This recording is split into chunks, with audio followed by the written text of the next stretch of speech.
Oggi annuncio anche che abbiamo aperto le agende vaccinali fino al 30 di settembre. Quindi chi vuole prenotarsi fino al 30 di settembre trova date e vaccini disponibili, Pfizer e Moderna.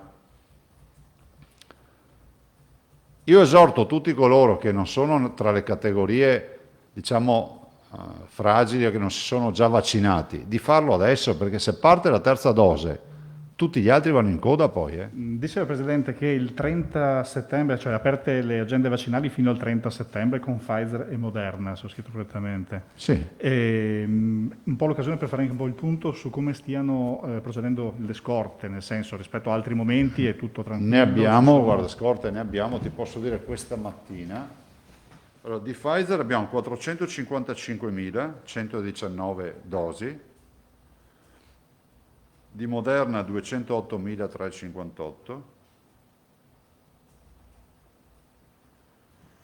Johnson Johnson sono 44.982, AstraZeneca 63.430. In totale comunque di vaccini presenti ne abbiamo 771.889 dosi, guardate, ne abbiamo che bastano per tutti quelli che mancano ancora da vaccinare. Noi Astra non riceviamo più e anche Johnson mi sembra, no? Noi i vettori virali non li riceviamo più, ma penso da un mese e mezzo ormai.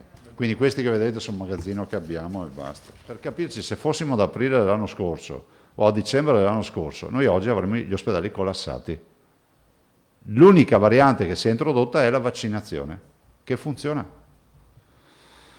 Io faccio appello al governo affinché si decida velocemente per la terza dose. Se è sì per la terza dose, bisogna saperlo il prima possibile. Perché voglio ricordarvi che anche da un punto di vista così un po' di calendario, il 21 settembre inizia l'autunno.